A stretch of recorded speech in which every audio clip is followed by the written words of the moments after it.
Cleland. Gascoigne just getting there in front of Grant. Cleland. Trying to link up with Moore, but Celtic have it with Donnelly, who was one of their better performers, we felt, in the first half. The first half in which Celtic had bags of possession, but not enough penetration. Canio. Quick feet, wearing the distinctive boots. Here's Tom. Already setting up for the same sort of shape to the game as we had in the first 45 minutes. Yeah, plenty of possession in these areas, but can Celtic hurt Rangers where it really matters? And that's in the final third.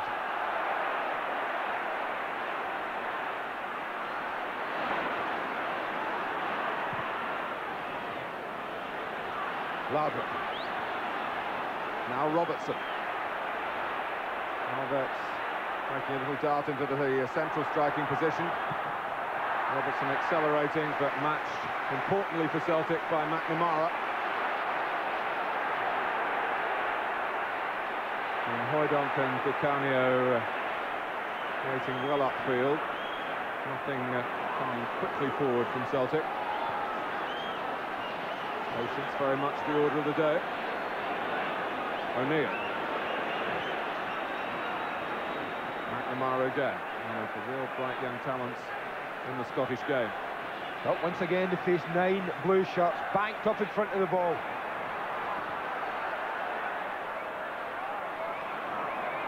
Off drawn out of the middle.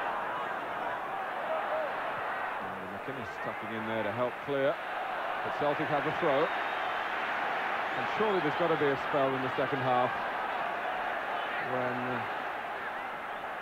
they will be able to put together more consistent pressure on Rangers at the back.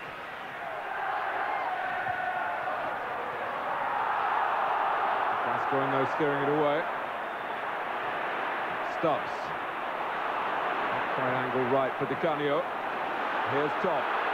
And Hoydonk, the obvious target in the centre. Rangers do well to stop Tom whipping it in quickly.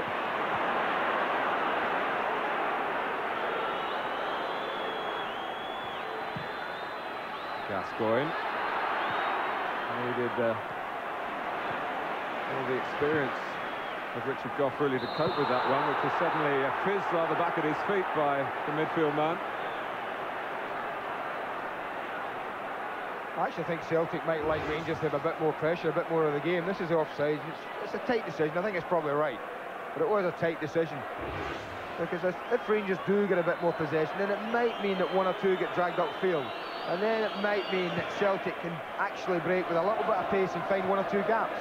At the moment, Rangers have been allowed, when Celtic get possession for the majority, to just funnel back, get that 3 centre-backs and 2 wing-backs tucked in as a 5, get the 2 blockers in midfield, and even Alberts and Gascoigne, to be fair, are doing their bit defensively at the beginning of this second half.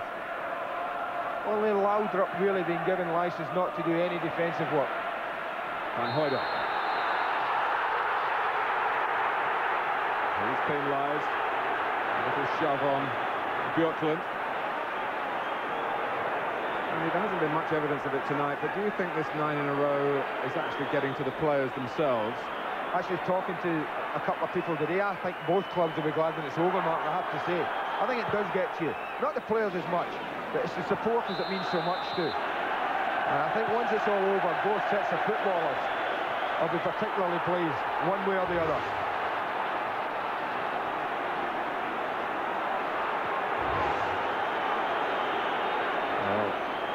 Dallas having a word with Petric and Di Canio. A bit of afters after the earlier incident. And the distinctive footwear that belongs to Celtic's Italian.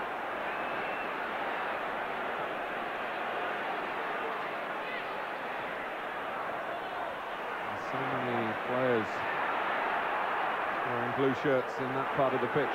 Celtic trying to thread a miracle ball really through it. The forest of opponents. McNamara it was that time. He is, for all the size of Van Hooijdonk through the centre, he's not the player who wants everything lumped in the air for him to try and win something in the percentage way. Oh, but Cleland is in a great position here for Rangers. Cuts it back for Laudrup. Well, Andy Thorne will be pretty pleased, Mark, because he just stood and let Cleland run in behind him. I don't know whether he thought he was offside, but he just stood and let him run. Cleland didn't need any encouragement. Look at Tom, he starts to go, and then he checks. He just stops. He's not offside, no way. And he shouldn't do that, he should be tracking him all the way. The only fortunate thing for Andres Thomas, for once, Laudrup's first touch wasn't what we've come to expect, assured. Well, Tom, very much a player with attacking instincts. Not naturally picking up the defensive side of his job done.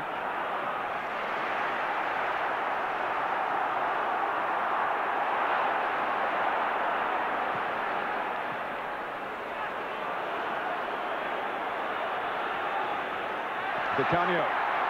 Well, there's space here for Celtic. Made by Di Canio's run.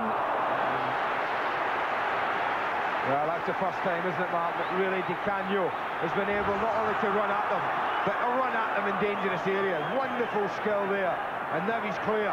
The only disappointment, he hits the front man.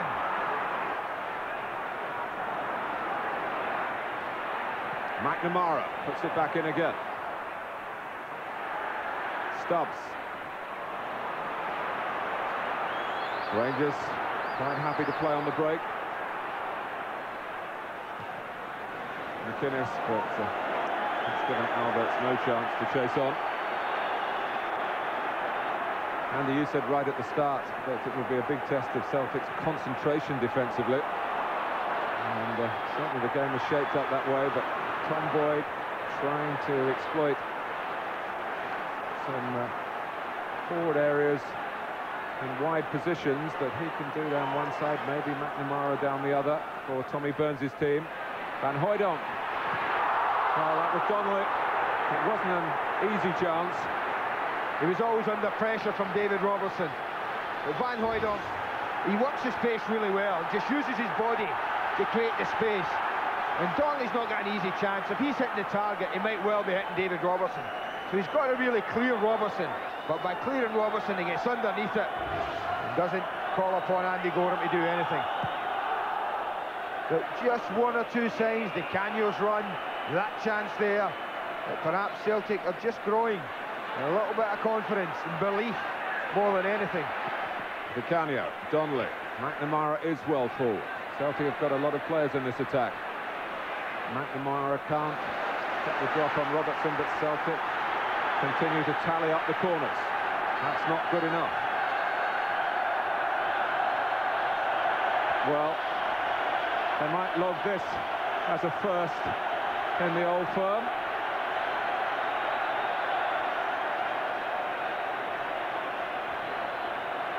Neither wearing green or blue. I'll tell you, there won't be many volunteers going to catch it about you. What is it, a fox? I think it is, Martin. 10 out of 10 for nature observation, Mr. Tyler. There is absolutely nowhere for the poor animal to go, that's the problem. We could be here a while.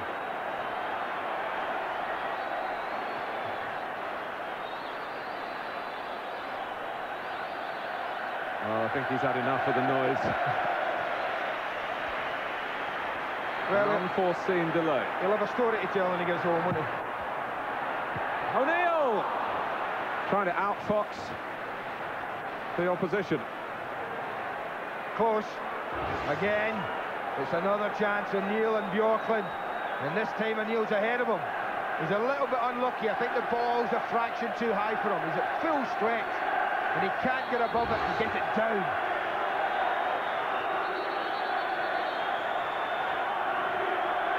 Well, Andy Gorham not taking the goal kick, maybe down to the hip problem. Walter Smith was very keen not just to play him because of the effect it might have on Celtic's morale, but to play him in a way that would not hamper his availability for forthcoming matches. There was a scenario being mapped out before this game started, because Celtic played twice more before Rangers' next league game, that Celtic might end up 9 points clear of the old enemy. No one's thinking about that at the moment. Rangers might be 3 points clear at the top. It's quite fascinatingly poised, this match tonight, because Celtic have got such impetus in the game, Mark. You just wonder, if they were to get the goal, if they were to get the equaliser, could Rangers suddenly change the way they've been, really camped in their own half and start to put 1 or 2 attacks together themselves? Because having that head of steam, being on the front foot, well, you can imagine that if Celtic get one now, then they might well be able to create 1 or 2 more chances. Rangers, of course, would then send on the other scourge of Celtic, Alistair McCoist. But here's Cleland. Moore making himself available well. Alves! Straight at the goalkeeper, and there might have been more in it for Rangers. Here comes Celtic. Well, if Celtic have had all the pressure and all the possession, Rangers have had the chances. That's now 2 headers from Alves, and that one, I think, well, he could have done better. He's headed it straight at Stuart Kerr. Well, that was clever play by Tom. He lured Moore into the foul. This was the chance.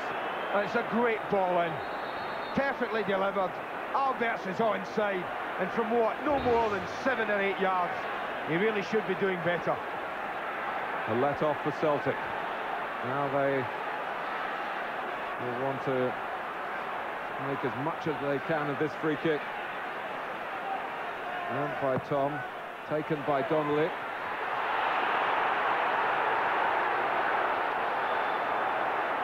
And the referee had a look across.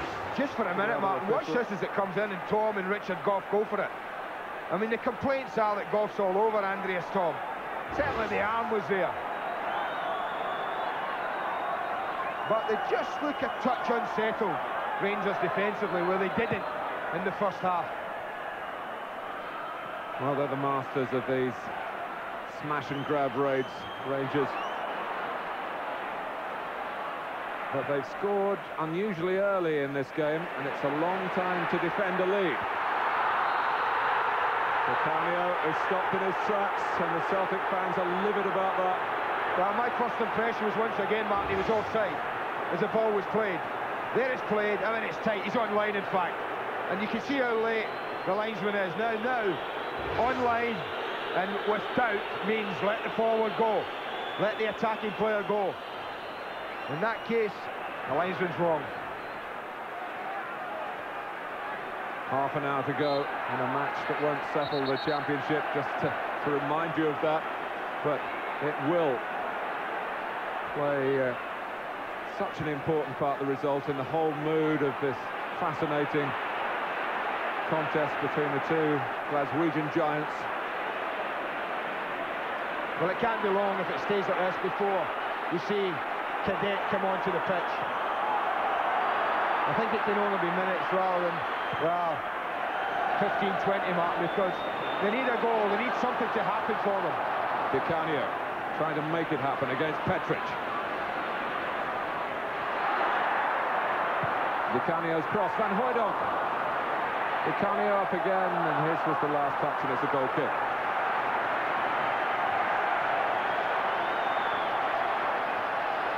The amplification of the noise here, I don't know how you're perceiving it back at home, but it is truly amazing, the atmosphere at Celtic Park tonight. And the cheer is, Mark, I think Cadet's been called from behind the goal where he's been warming up, making his way along the touchline. And I just feel sure that he's got to change it, Tommy, if he wants something to happen. Gascoigne. Paul Gascoigne's played with impressive composure. But he's stopped by Boyd, who went in with impressive determination. Tom going ahead of Tom Boyd. Here he is, Andreas Tom. Gough backpedaling. Tom's past him, and Andy Gorham has made the right goalkeeping decision yet again. Well, football's all about making decisions. Whether you're a defender, whether you're a striker, And whether you're a goalkeeper, and once again, Goram's up to it. Tom makes a brilliant run and drives it across the face of the 6-yard box. But once again, Goram was there. Counter-attack was orchestrated by Laudrup. Robertson, right-footed, tried to bend it. Stuart Kerr claimed it. Well, there's one or two tired legs we might begin to see in the last half hour. That might open it up, and that might just prove an advantage to Celtic. Both warming up, McKinley and Cadet ready to come on. Grant. McNamara. Tom. Rangers have regrouped well. Walter Smith will be happy with the shape of his side at the moment defensively. Forcing Celtic back, but now they've conceded rather unnecessarily a free kick. Petric on Di Canio, who was going nowhere when he was fouled.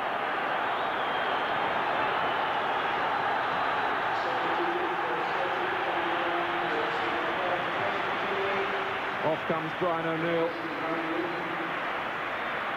On comes Tosh McKinley, wearing 12. Off comes Andy Tom. And Georges Cadet,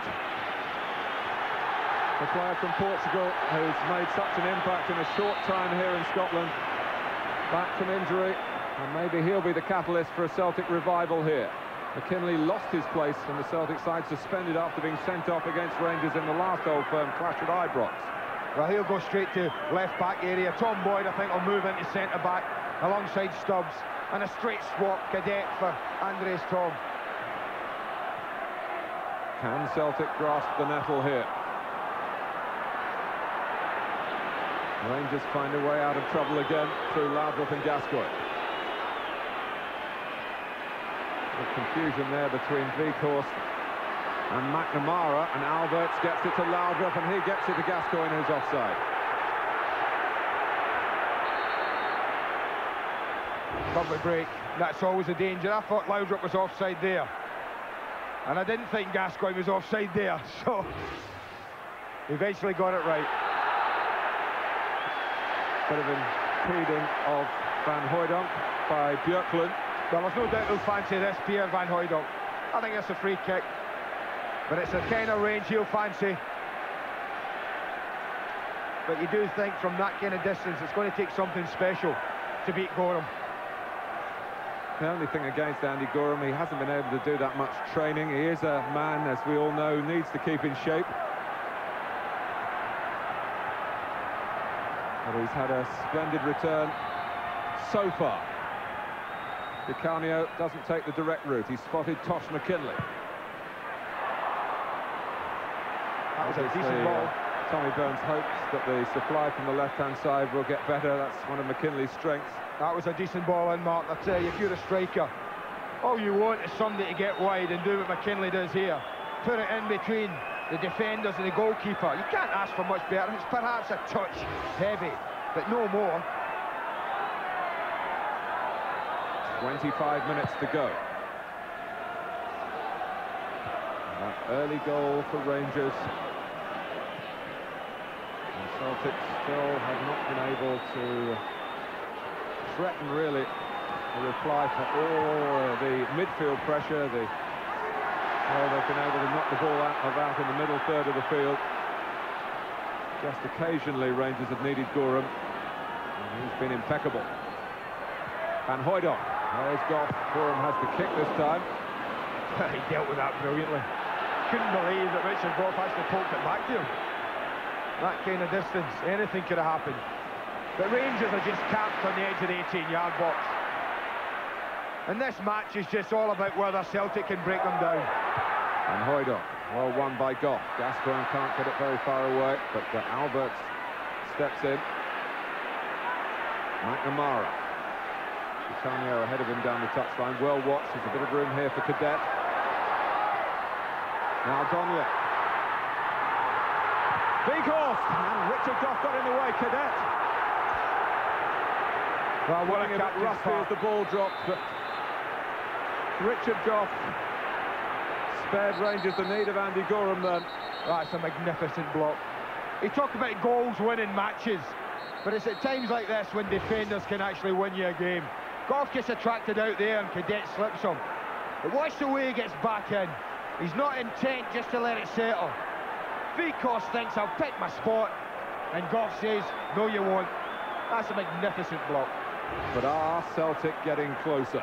Well, I said it 15 minutes ago, there was a little aura about, a bit of uncertainty at the back there, and I still think it's there. They've been forced deeper and deeper back. Well, Alberts was unlucky, then lucky, with a couple of ricochets. I just think, Matt, we assume Rangers won't get another. They're certainly not going to go and look recklessly for another. Then the question is, and it will be until the end of the match, will Celtic be good enough to not only create an opening, but to get one past Gorham? Cleland.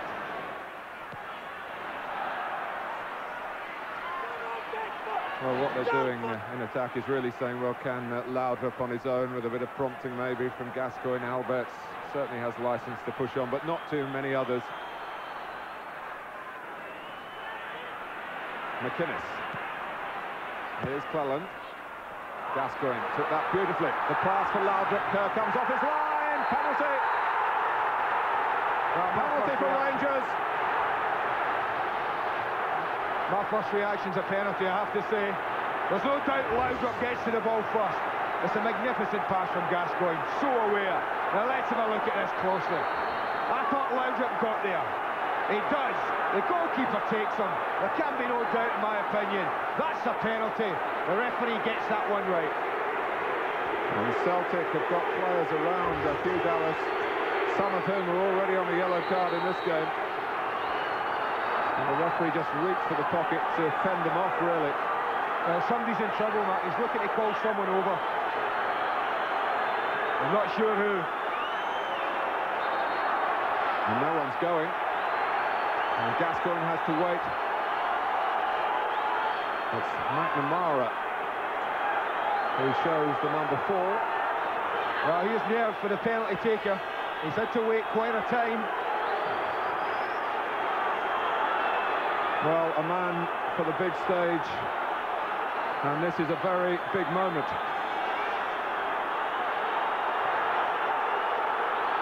More delaying from Di Canio, who was trying the referee's patience sorely.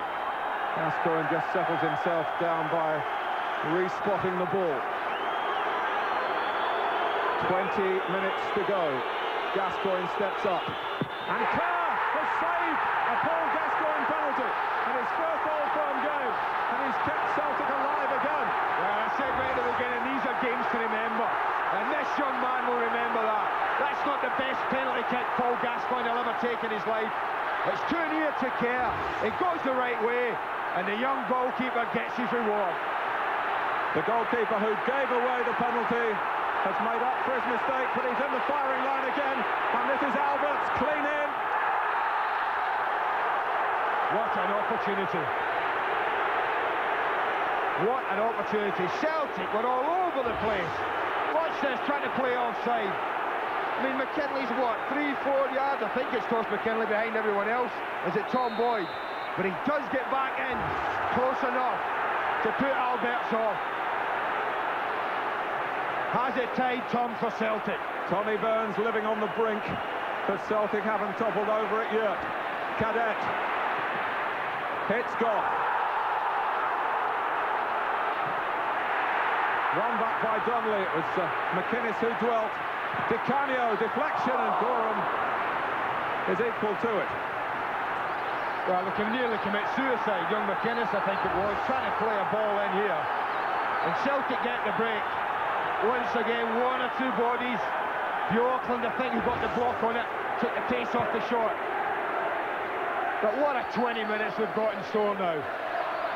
That penalty might well have killed off Celtic, made the game safe. It's done the complete opposite. They're crowded up, the players have had a lift. Now Rangers have got to dig deep now to protect this lead. But there we ask the question as to why Kerr wasn't sent off in bringing Laudrup down. Well, he was going away from goal, Laudrup, Martin, and well, I'm never an advocate of players being sent off in that situation. Well, he stayed on, and made a name for himself, 22-year-old Stuart Kerr. Well, I don't know whether something's happened, Martin, but the linesman's calling over the referee to him.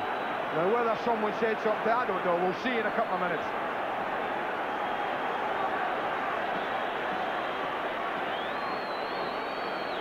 Maybe problems down at dugout level here. The referee having a word with the fourth official, Kenny Clark, and with Tommy Burns as well.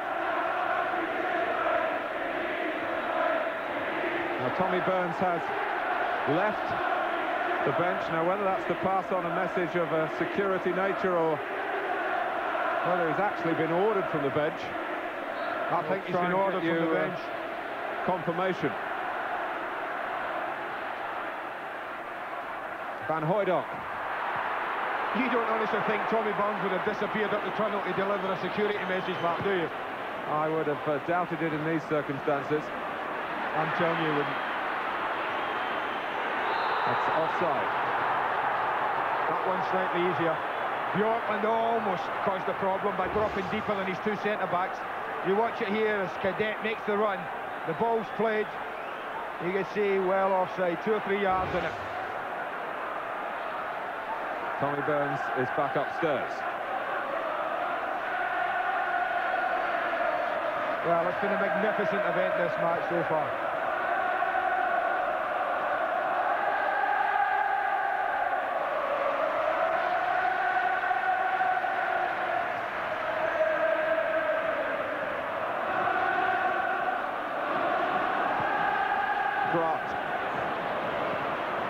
Celtic, would you feel have been killed off by the penalty? Here they come with McNamara. Van Hooijdonk, McNamara again. And Robertson was actually trying to do more than just get it forward then, trying to pick out Alberts, but the ball had gone out of play.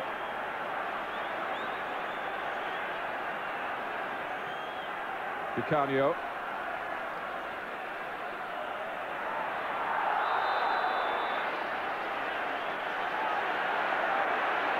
Rangers not happy about the award of the free kick. Di Canio has got it nonetheless as we move towards the final 15 minutes. Celtic still striving for the breakthrough.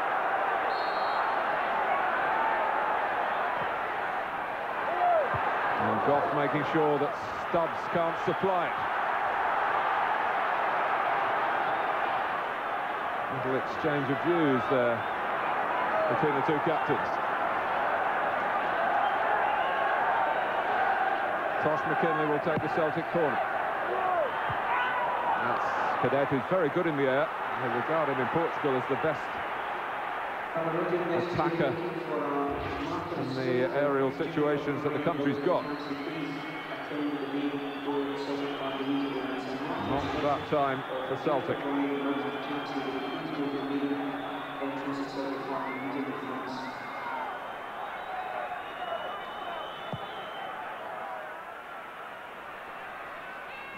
Now stops.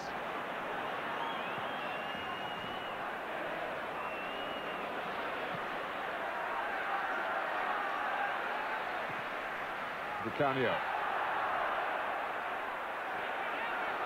Robertson certainly got a piece of the ball. And all Celtic get is a throw. Di Canio left limping.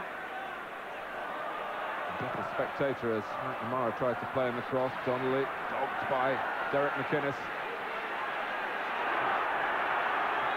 They were actually signed for Rangers a year ago today from Morton, but McInnes, trying to play from the back, got his side in trouble. Well, I can't believe the young lad's trying to do that. I mean, there, you're 1-0 up, you're under pressure constantly, and you're trying to flick balls and play little balls. You get your foot behind it, you clear your lines, you get your defender settled. You don't invite unnecessary pressure like this. Di Canio doing some stretches, still hoping to get back into the game, and He rather gingerly who gets across to the ball here. Corner conceded by Moore. More pressure on the Rangers goal.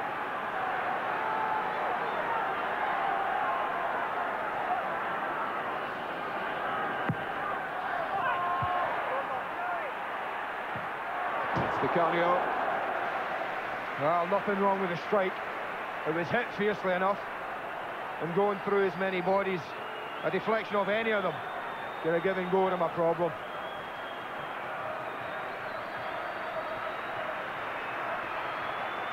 Rangers are going to make a change, and Derek McInnes, who was in danger of embarrassing his own team on a couple of occasions over the last 5 minutes or so,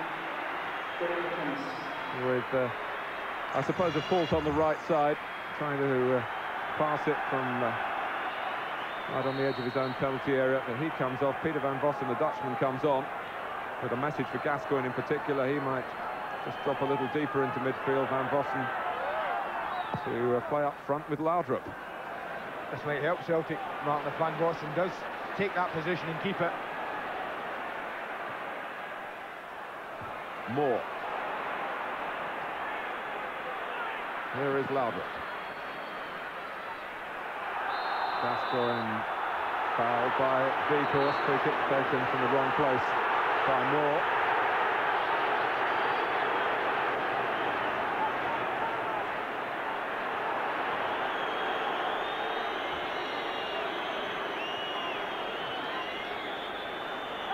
Imagine what it's like to referee. I was just thinking that.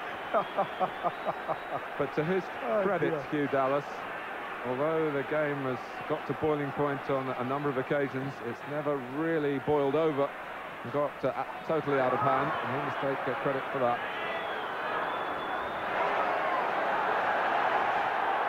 Van Vossen was sure that it should have been a corner. Well, it was a corner. We had a perfect view of that, didn't we? And every viewer at home would have seen that. McNamara.